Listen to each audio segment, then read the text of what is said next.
winter gardening in the Pacific Northwest. And I retired from teaching in rural Alaska in 2018, and after 40 years there.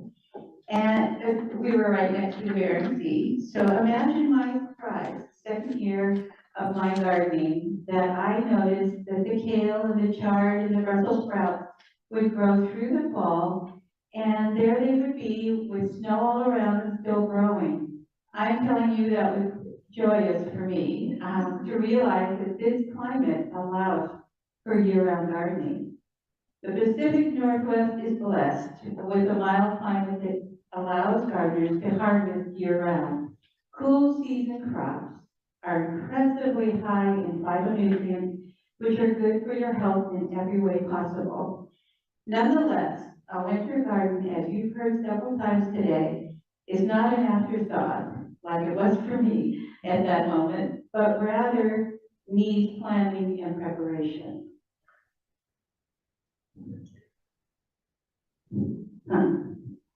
So, try this.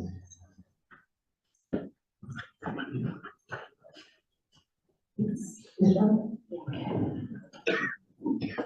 So before I go any further, I want to talk a little bit about the resources I have found that really helped me on my journey into this winter garden idea. The first one is the winter gardening, and the whole name is Winter Gardening in the Maritime Northwest, Cool Season Crops for the Year-Round Gardener. It is a beautiful book. This is written by what's her name, just a second, Benda Colebrook. And she is a Whatcom County resident. She started writing the first edition. This is the fifth edition. The first edition was written in 1978, and she's been improving it since then. It is a beautiful book. One of the most important things it does in here is gives you actual varieties of cool season plants that work very well in the fall and in the overwintering. So she has hardy and very hardy varieties that she mentioned in this A to Z vegetables in the back of this book. Beautiful. Mine is all highlighted up. It's a mess. The next one I wanted you to know about is by Linda Gilkinson. It's called Backyard Bounty, the complete guide to year-round organic gardening in the Pacific Northwest. The only colored pictures are on the outside, the rest is black and white, but it's a very affordable book, full, I mean full, of important information for gardening year-round, fall, winter, spring, and summer. And the other one that I think most of you probably know about is the Maritime Northwest Gardening Guide, planning calendar for year-round garden organic growing. And it's put out by the Tilth Alliance, and you can actually get it from them. The most beautiful thing that I'll show you right now while I'm standing up here is this back page that has first and second plantings and harvests for the year-round garden. It is a beautiful chart helping you with when to plant, when to harvest throughout the year. So that is a must-read if you're interested in a fall and winter garden. The last thing I wanted to mention while we're in books is Through the Garden Gate that is put out by the Mason County Master Gardeners has in it, it even has a place, you know, I was thinking about what Erica was talking about. It has a place it's a two-year journal. It has places for you to actually draw your designing your garden bed. And it has places for you to talk about what seeds, what reflections, when you do things in each month. Another valuable tool for your garden year-round. So those were things that I thought needed to be said before I get started, because I will refer to them a lot, because I'll say, it's in that book, it's in that book. So I wanted you to know about them from the beginning. Okay. All right. Given the cool, rainy weather in the Pacific Northwest, make sure the location is adequate. In selecting a location for your garden, especially for the winter, it needs to be warm and wind-free, and which is most likely on a south-facing slope or bed. It needs good drainage because of all the water we get, and it needs to be easily accessible so you'll actually go out and use your vegetables. And then it needs to be rejuvenated after your summer crop. So it needs to be part of that, your thinking of when you're rejuvenating and getting ready for the next season. In this photo, I had just seeded this bed. I covered it with compost, and I just seeded this bed with buckwheat. But it's long before I have to start the brassicas to get them ready for the winter garden, to transplant them into this bed for the winter garden.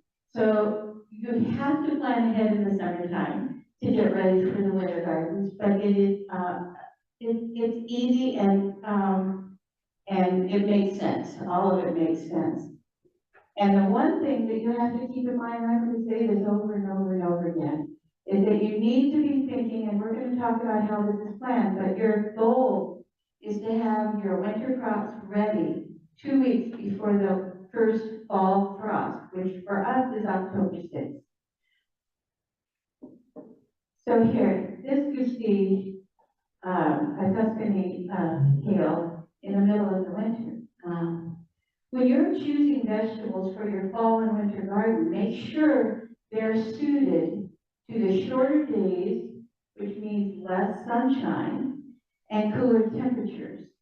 And you need to consider also that it's a hardy or very hardy plant. In the books I suggested, especially winter gardening, with Linda Colbert, she talks about the actual varieties that are best for fall and winter. That's really important. The others don't say as much about the variety. So which can be planted? Listed here are groups of cool season plants that are suitable for fall and winter gardening. As you can see, there is a substantial list of them. There's plenty to choose from. Cold crops, I just wanted to let you know, cold crops means plants that thrive in cooler temperatures. So you recognize all of these, broccoli, Brussels sprouts, cabbage, cauliflower. Root crops, you know what they are, but the parsnips and carrots and beets taste better after the frost. So that's a benefit for having them in the ground when the frost comes.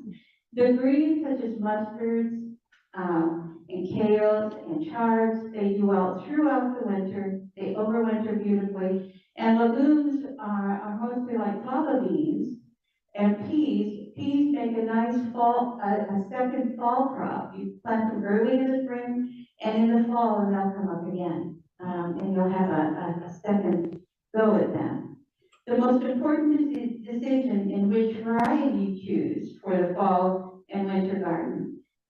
Make sure it is hardy or very hardy. Do your research. Look at books like these. You can get these books from Timberland. They're available in the library if you want to take a look before you go to thrift books or Amazon to buy them. But they're readily available, and that's how I was introduced to them first. When starting your seeds, timing is key. Whether the seed is planted directly into the soil or they're transplanted from pots, the plant must be near maturity by October 6th for an adequate harvest. That's how it will produce and produce and produce. It has to do the growing because it, like most seeds, needs warmth to grow, to germinate.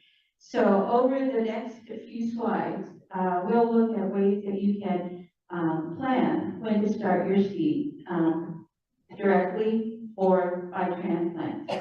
In the photo here, you can see the transplant starts outside in the summer, where I was preparing them for the Kanye West Community Garden, and they grew outside, didn't need heat mats, didn't need light, just put them outside, And if it got too warm or the sun got too hot, I pulled him into shade. It's on a wheeled shelf, and I just wheeled him under a tree, and that kept him going for the until it cooled off a little bit. But it doesn't take the effort that it does in the spring for the heat, and but make sure you water and take care of that. I gave you a handout. It's called Recommended Planting Dates for Winter Vegetables. It's from Pacific Northwest, number 548, which is pamphlets that are created by a collaboration of Oregon, Washington, and Idaho. And it's called Pacific Northwest Extension. And this is a general list of vegetables, not by variety, but by general listing. And it gives you a really good idea of when you should be direct feeding or planting out your transplants. And then it tells you if you should do it by seed or transplant, or if you could do it either way. This is a nice little gem that I wanted you to have as you're thinking about all of this. So when do I plant? Well, the number one word is timing. Timing is key. So when you plant, is determined on the method, whether you're direct seeding or transplanting. Transplants should be in the ground by August or September.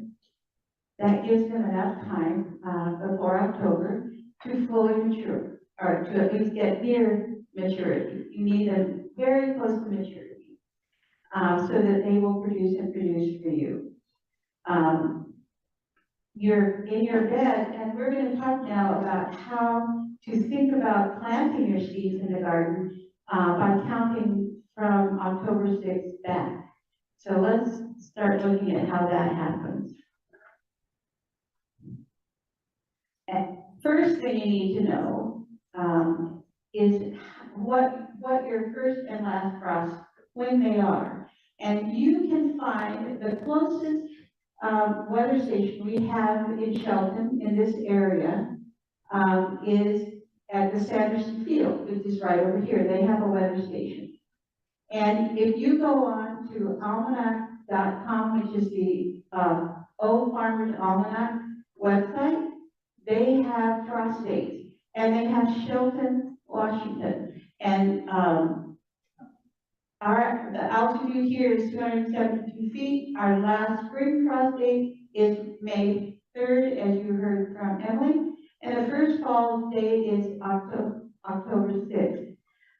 We have about 155 days of growing, which is not too bad. When I was listening to an Oregon extension class last week, it was coming from Eastern Oregon. They have a 96-day growing season. And I just went, oh my God, this is wonderful. So take that almanac.com, it's the Farmer's Almanac. They give, I couldn't find it anywhere else. We don't have a WSU weather station here yet. This is the only one I could find for this area because they want to give you Olympia, and they want to give you Montesano, they want to give you all these, but we're on these little inlets and our weather is different. So, know that. And you probably have a microclimate all by yourself in your own little growing space. Be aware of that too.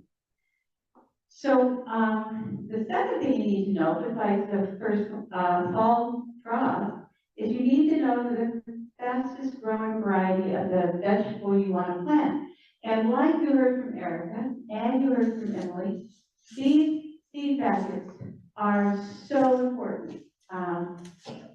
Take time to read them. And so right here on these kale, you'll see this kale, and you see the first words are 50 days. And that's 50 days from germinated seed, not putting the seed in the ground. But once it's up and it has true leaves and it's really growing, it's the time from there. The same, so you see see this name Siberian, that's a clue. This is a cool season plant. And so it also says, this is kitchen ready quality in the garden long after most other overwintered types fold. So it tells you information right on the front of the packet that you can use this in your fall and winter gardens. Same for this Swiss chard. You might know this as perpetual spinach. Perpetual spinach is Swiss chard. And it's also 50 days from germinated true leaf seed to produce. It's extremely resistant to bulking, which is very nice. And this one can turn into a perennial if you leave it in. And I have left it in the ground. I planted it in the spring. It came up all summer, into the fall, and over winter. It still was producing in the winter garden. So this is an amazing plant. So these are on my list. On the back is more important information. You can see that it tells you on the back all the things that Erica was saying. The seed depth, the seed spacing, the soil temps for germination, notice that, days to germination, and how far apart to space your plant.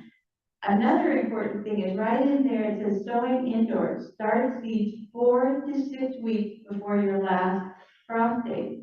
So those are things that you want to remember as you're getting ready to plant your seeds. Transplant out at 6 weeks or when there are 6 to 8 true leaves. So you plant them out and then you wait for their maturity. It has lots of information. It says you can sow them throughout the spring, summer, and fall. All of this information triggers that awareness that these are good for your fall and winter garden. And they are both of them, perpetual spinach and kale. So read your seed. It's really important information. Your seed packet, excuse me. Now, in the same pamphlet from the Pacific Northwest Collaborative, they have a formula that you can use to think about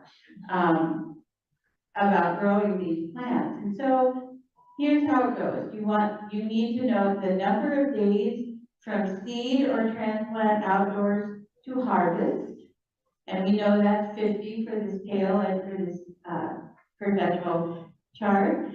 You need to know the number of days from seed to transplant. So how long are you supposed to have it in the pot before you plant it out? Okay? You need the average harvest period, and we know that for us is May to October. And there's also this fall factor, which adds about 2 weeks. Because of the less sunshine in the fall, and because of the cooler temperatures, it takes about 2 weeks more for those plants to grow than they would in the summer. So you add all these up, and it becomes the days that you count back from your first harvest. So what happens is you have 50 days that they need to mature after you plant them outside. The number of days that it took, in this case it was 4 to 6 weeks, plus the 2 weeks for the fall factor. So that, for me, is about 15 weeks. So you start in October 6th, you count back, and it comes up at the end of June, beginning of July, is when you would start your transplants and pots to get them ready to go outside. And that's how I actually use a calendar, and I count back the number of days I counted, and it works very well. You have a robust plant in your garden that will grow produce for you all winter. How do I care? Well, you see, this is Brandy from the Buffalo Farm. We had just finished, I took a picture of her with her garlic, and this was in January. last fall, when she was planting in October, when she was planting the garlic, we took all of the straw from her chickens and duck houses, and it took us a few weeks to get enough to just put right over all of her garlic planting. And look how strong they look. This is in January. Do beautiful. So how do I care for, think about mulching? And germinating the seeds and seedlings need water and shade during hot springs, during hot spells. Use mulch to hold moisture, as we've heard all through these talks today. Be vigilant, especially for the fall and winter gardens and looking into spring. Be vigilant about slugs and snails. Find them, hunt them, get them out of your garden. I have a picture, it didn't make it into this slide group, but I have a picture just when we were pulling back to look at some of her winter garden, there were slugs and snails just on the white remake. So we collected them all and took them over and, oh man, the ducks loved it. So you want to get rid of those. They are going to be around and they are drawn to your beds, as you well know. Another important thing to know about caring for your fall and winter plants, do not fertilize in the late summer, early fall. The reason being is that fertilizer will activate new growth, and it makes your plants more vulnerable to the cold weather, to the freezing temperatures that are coming. So it's the nitrogen that is really important to watch in fertilizing your fall plants. So you don't want them to be susceptible to freezing. So the cool weather crops, you probably have seen this for yourself. You might have had some leftover lettuces and kales and chard, and you just let them grow. And you notice that they grow quite well without remade or anything. They do quite well into the winter because they can survive cool temperatures. They can even survive well below freezing temperatures. So the really important thing, and I've said it a billion times and I'm going to say it one more, is that they need to be close to maturity or at maturity October 6th. So they are already have the strength to resist the freezing temperatures. That's a big deal. So when you're getting ready for your winter garden, the cloches and the row covers work wonderfully because, as you know, brassicas attract a lot of pests, the root maggots and the cabbage worms and beetles and all kinds of stuff. And if you put in a cloche, make sure that you tie it at the ends to keep those bugs out. And then what's really nice is you can just leave it on through the winter. That could be enough to protect that plant. What I like is a simple wire arch with remade flipped onto it. And I always tie the ends as well, just like the other picture. But it's really simple, it protects well, it's effective, and it's relatively inexpensive. And as you can see in this picture, you can pull it back. You know those days in the winter when it just warms up and it's sunshine comes out? So you can just put your remade back and give your plants a lot of air and enjoy them for that matter. But the simple wire arch is a really great way to protect your plants. And this is what it's all about right here. This was a harvest in December, and this was a harvest in January. And they were delicious. We made carrots and garlic with this and had a salad. It's all worth your effort in the end. This is what you get to be picking from your garden. So these are the resources some of the resources I use, and I hope all of you will give it a try, even if it's a small bit.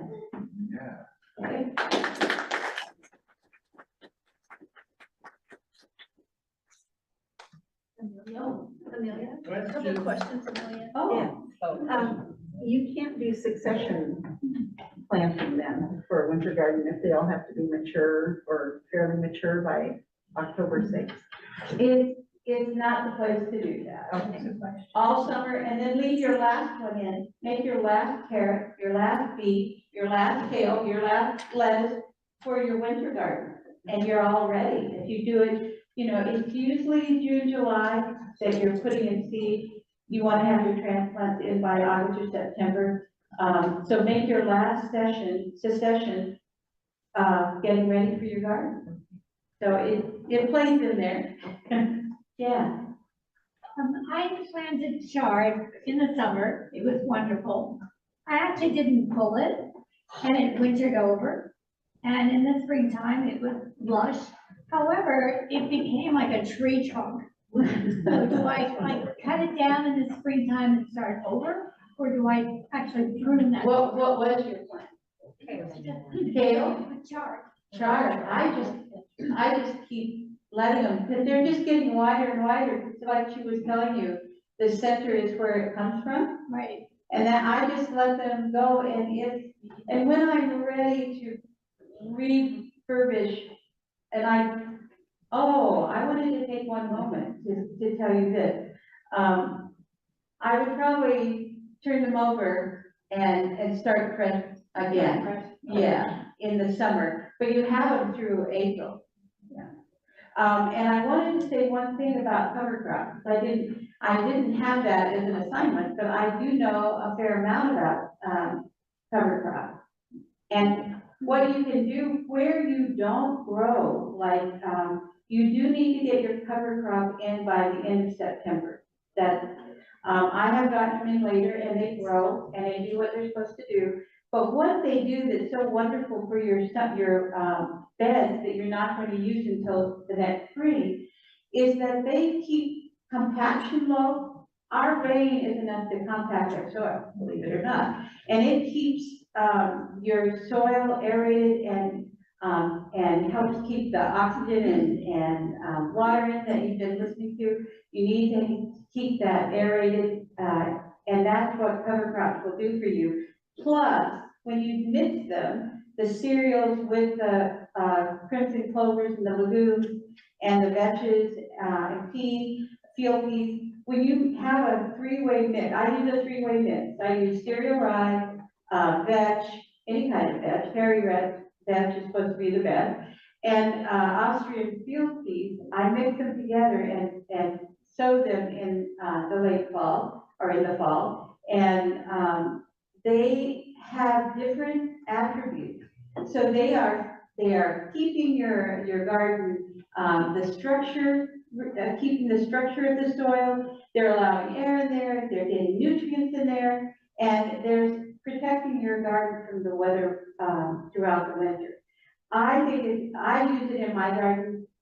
I have a winter bed or two or three, and the rest I put in cover crops. And fava beans can go in the fall, and they grow up, and brassicas are considered a cover crop, though you can eat them, because they're always regenerating the soil as well. So there's a lot of possibilities with playing off winter gardening and keeping your soil rejuvenated and rich with cover cropping. So yeah. Just one more mention about the Swiss chard. Mm-hmm. I had a lot of it, Mm-hmm. so I put it in my hanging pots as the centerpiece because it was going to get tall. Oh, beautiful. It actually was absolutely gorgeous. In fact, it got too big. But they did well in the pots with hanging things around the side. They will go there. That's when I realized that they lived. Yeah. And you know what? I really thought I lost my chart in our last big freeze, not the one with the snow. Snow is great. Snow, that cover of it, just keep your beds warm. It's a beautiful thing. They haven't struggled this time. But the one we had before, my chart just wilted around. And I went, oh, I lost them. Because I don't use too much covering. I'm trying to see if I live in a little place where I don't have to do all that covering. But what I noticed a week later And here it's coming up, in the center, here it's coming the charge again. It is really, it's come back. I mean, it didn't kill it, it just hurt the leaves and it's still growing. Everything in my garden made it through that frost. So these plants are strong and want to grow. Yeah, brush and kale will do that. Yeah, absolutely. And if you have Brussels sprouts, just wait till March and April when the rapini come out. All cabbages except cauliflower will make rapini. It is as good as the original broccoli or Brussels sprout. So they have lasting effects through into spring. Yeah. I'm not sure if this is the right place to ask it, but when you're measuring the temperature of your soil, is there a particular time of day? I mean, does your soil get much colder if you measure it, like, say, at 8 o'clock at night versus noon? Are you looking for an average? I take the temperature throughout the day. I've noticed once the soil gets warm, it seems to stay pretty warm until there's a long cooling period, you know, like moving into winter or warming. You'll notice if you go out every day, you'll notice little, it increases and increases. And once it gets that warmth, I haven't noticed that it really goes backwards. It holds the warmth inside the earth. Thank you. Thank you.